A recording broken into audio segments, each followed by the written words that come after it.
Hi everyone, welcome to Mindful Crafts and More. I'm Katrina. If this is your first time checking out my channel, welcome. Take a look at this video or any of my other videos. If you find yourself inspired, join my channel. For those of you who are returning, welcome back. I really appreciate you just hanging out with me for a bit. So, hi everyone. Today is day number 5 of our mystery unboxing of the beautiful stitch markers that I purchased from Ellie over at Ellie Crafts and More. So again, I just decided to go ahead and just kind of combine it along with some tips that I can provide to you guys and just share some things that I'm doing, as well as maybe highlight some things that are going on in the entire month of February. So without further ado, let's go ahead and take a look at today's mystery stitch marker. So here is my pack. Let's go ahead and open it up.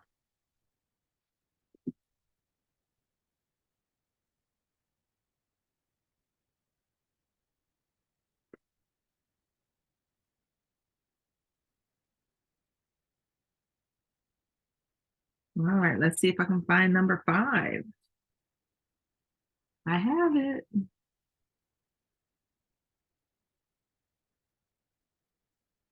All right, so this is number 5. Let's see what's in it. I'm really excited.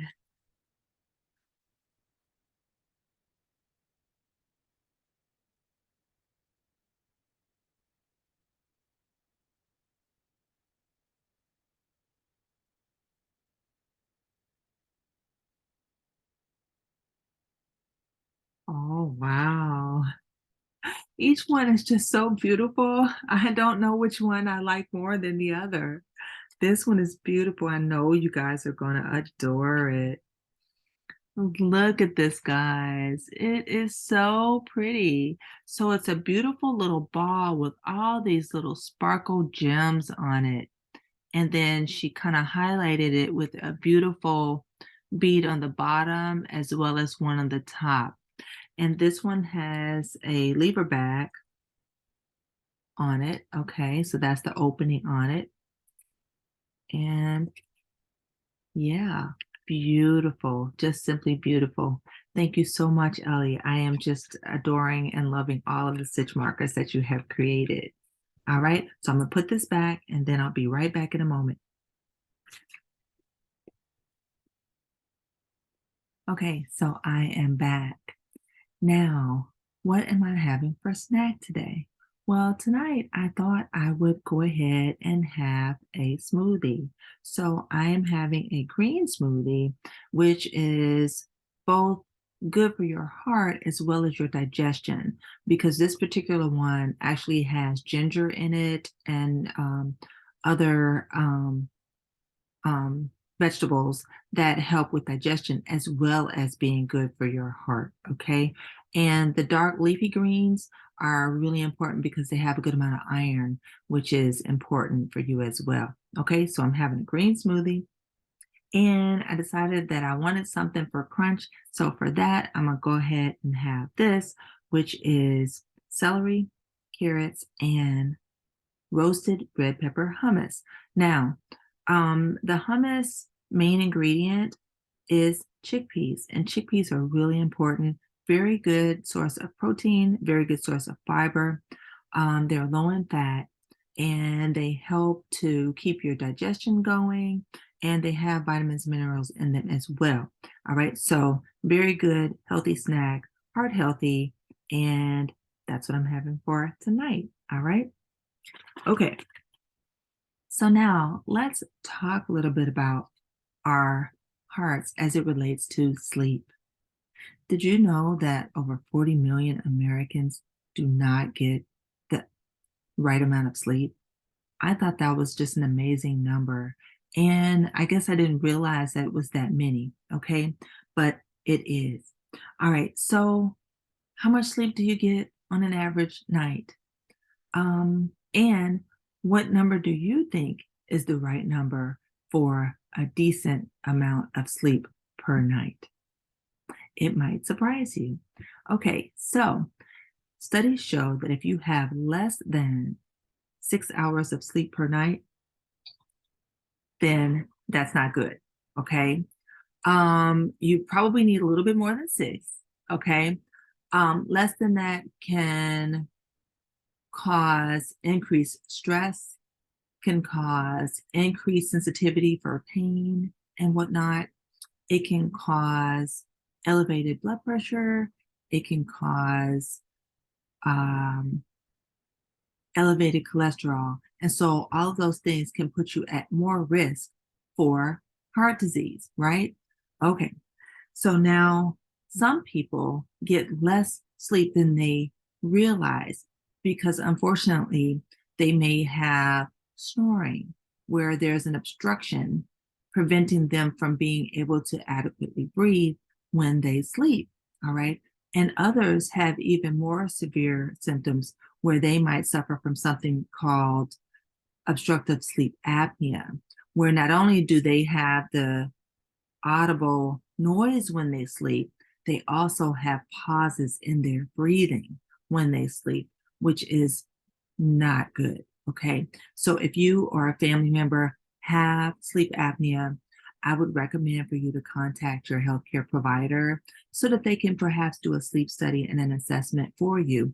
Because unfortunately, both of those conditions, snoring as well as sleep apnea, can result in elevated blood pressure.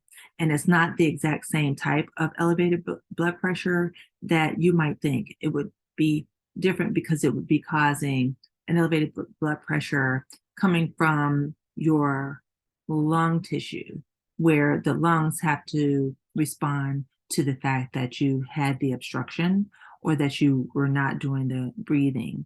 And that kind of high blood pressure is very difficult to manage. So please, if you or someone you love has trouble with snoring or has sleep apnea, please contact your medical provider and just have them do an evaluation. Okay. All right. Now, too much sleep. So we talked about too little sleep, but what about too much sleep? What is that considered? Well, if on average you sleep more, 9 or more hours, that's too much sleep, guys.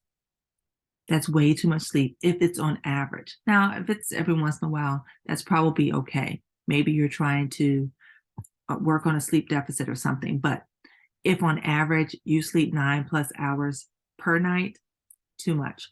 All right. Now, I have something written here, so I'm going to look down for a minute. Okay. Because this says sleeping too little is bad for overall health, but sleeping too much may also be dangerous. It is associated with a higher risk of heart disease and obesity, diabetes, and depression. Okay, all of which are things that maybe we might be able to help manage. But if you continue to just sleep and sleep and sleep and you never get any help or anybody to take a look at you, that would be pretty sad, okay? Because those conditions are things that you might be able to control if you take some steps to work towards them, okay? All right, so 7 to 9 hours is actually what we recommend for good sleep, okay? 7 to 9 hours. And what does it do anyway? What does sleep do for us? What it does is it allows our body to kind of regenerate and rejuvenate. Okay. Now, not just any old sleep. You really want to do everything you can to kind of set the stage for a really good, sound sleep. And the reason for that is you go through sleep phases. And when you do that, you get into something called REM sleep or rapid eye movement sleep. And when you're into that sleep, that is the best sleep for you. If you're not able to enter into REM sleep, then some of the other things that I talked about can occur. You can increase your risk of all of those different things that I discussed. Okay. All right. Now, here are some tips. How can you work towards getting good sleep? It's something that we call sleep hygiene. So sometimes you can prepare yourself for going to sleep.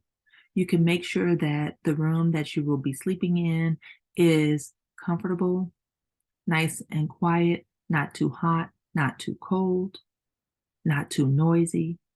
All right. Not too well lit. All right. You can make sure that you are not too full or too hungry before you go to sleep. Those are important as well. Okay. You want to make sure that you have a time that you try to go to sleep on a regular basis and a time that you try to get up on a regular basis because your body really does respond to routine.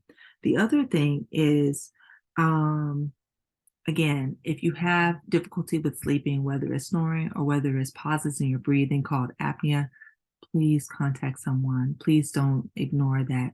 That probably won't get better. If anything, it'll probably get worse. And there's some things that they can do to kind of help you out so that you can have a better restful night's sleep. Okay. So I know that was a little bit longer than my usual tips, but sleep is really important and it's something that we all need to do on a regular basis. So I thought I would take the time to talk to you guys about it. Okay. All right. So, what have I been doing craft wise? Well, I'm working on some beanies and I'm trying to figure out what stitch pattern I want to do for the beanie. So, I have my ribbing all done for my beanie. And now I'm ready to do the body. And I want to do something that's got a design in it, but I want to have a solid color beanie. And I don't want too much of a design. And when you see the beanie completed, then you'll understand because I'll explain what I was doing and why. So I thought I would play around with some stitches. And here are the stitches that I'm playing around with. It's this really beautiful flower pattern here. And I think it is just so pretty. So I've been just practicing trying to do it. I don't think that I'm going to have both of these, but we'll see how I incorporate it into my beanie. But I do think that it's going to look really, really pretty. If I can show it to you guys like that. I think that will be pretty. Now, again, this is going to be a solid color. So I'm going to do it in this color here. But I do think the stitch pattern will work as a beanie. All right. And yeah, so a little bit of something that I've been working on.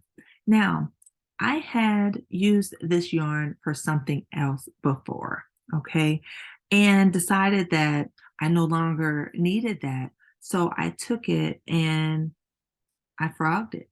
All right. It was just a sample piece that I was working on. So I went ahead and I frogged it. And then when I did that, I thought, I want to use it for my beanie. And how am I going to do that? So I grabbed my ball winder and went ahead and wound my yarn.